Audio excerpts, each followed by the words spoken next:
my name is Rahul, and I currently head data intelligence and technology for Illumin Industries. So, coming back to Illumin Industries, so we are the world's largest solar PV engineering consultants, more in the residential space, and among the DG, as we call it, as or distributed generation, we are among the largest in the DG space as well, right? Okay.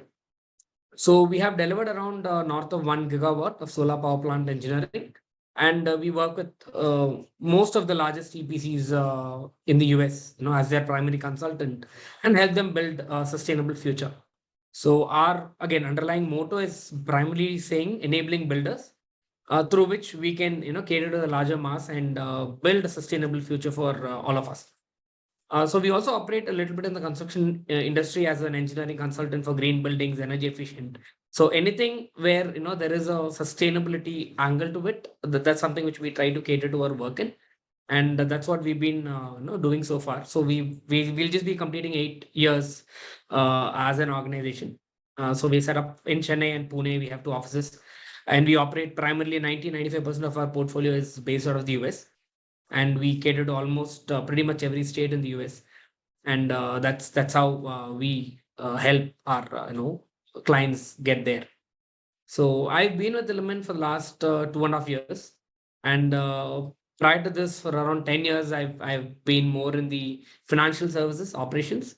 So I used to head operations for a financial services major, and I mean, again, though I am an electrical engineer by degree, by undergraduate, went into IT, but then got into other streams as part of my master's. But then I think fate had its own way of bringing me back to my core, which is electrical engineering. So I used to head operations for Element.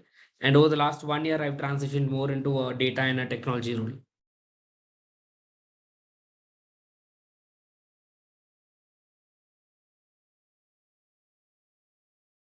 Actually, you're the odd man out in this. Not just because you somehow escaped the marketing gimmick we put behind everybody else, you somehow were able to warm out of it, but also because you guys actually are in a different business. Your customers are not in India. In fact, there's no customer for you as far as I know is in India, right? So you guys are a services provider, even though you cater to the solar sector, and you have been odd man out also because not too many people, right? Not too many people. Of course, some of these guys have been quite successful, but very few people in India in the renewable energy sector have been super fast growth. So you guys have been really growing very fast, both in terms of the top line and bottom line. What have you seen, Rahul? I mean, in the US market, you have been predominantly catering to the US market. Are there things that you have seen there? Is it just the policies that have led to the fast growth of the rooftop solar? Or is it something else? Have you seen vibes? Have you seen dynamics that you think India can adapt? Yeah, I mean, thank you, Nasi. I mean, that's something which is definitely there, right? I think Radhika did cover a couple of points. Apologies for the noise behind. People are just having some fun.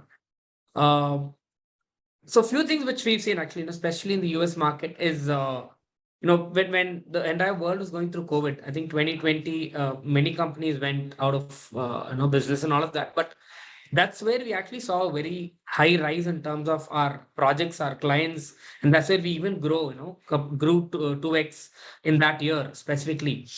And that was because of one major thing, which was the tax credit incentives, right? The solar tax credit incentives, which kind of was ending pretty much at that point in time in the US by 2021, right? So more people wanted to kind of get or make use of that opportunity to get there, and they started getting in, or more people started adapting solar, yeah, from an customer base perspective in the residential side.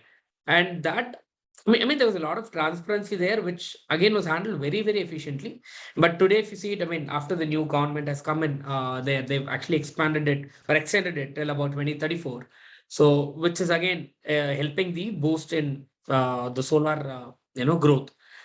And more than that, what they also did is they decentralized a lot of decision making, right? For example, each county there in the US, they have a body called AHJs, or authority having jurisdictions, who kind of make the decision on what can be an approved solar or a PV system, right, in that county. So it can cater to the local climate, it can cater to the local economics of things. And so that kind of again helped because it helped a faster decision making.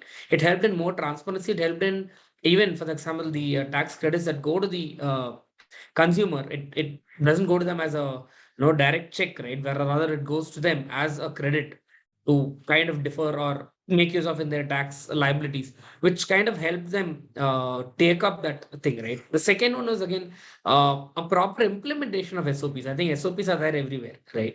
But the implementation of it was very good. I mean, I think Radhika did point it out that today India is where US was maybe 14, 15 years back.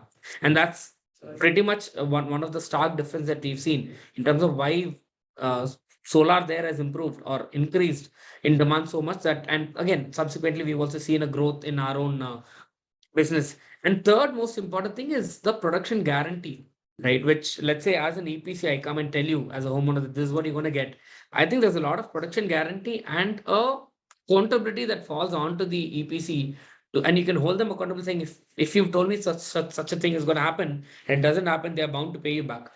So those kind of, I think these are small things we'll have to figure out how do we bring them. The policies again, I think many of us also called out on that specific point on policies, right? So more strengthening of policies, and I think I'm happy to hear from Radhika as well saying, a lot of transparency and a lot of one single portal in India. Things are changing for good.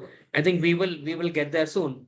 But these are few things which because extrapolating all of this, ultimately it falls down to the cost factor, right? And India, again, in whatever factor of form I've seen and lived, we are more conservative when it comes to cost. We are more conservative when it comes to investing in a lot of things. So the cost factor is one more because I hear a lot of people talking to me as well individually saying, what, I want to put up a solar power plant, but it's too expensive, right? It's let's say 10 years worth of money that I'm going to be investing. But again, what they don't see is a long term impact of what that can give you for 20 years of worth or 25 years of worth, right?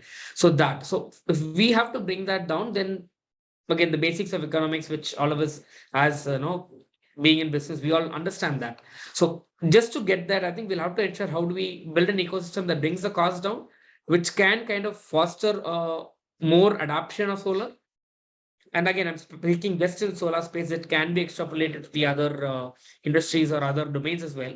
So bring down the cost factor, which can potentially help foster the growth of or adaptation of solar, which again brings in a lot more producers and other bodies into the whole ecosystem, because that's what happened in the US. It was more a domino effect. The tax credit created a space where more industries were being set up, more companies wanted to get into the space to kind of make use of that and grow.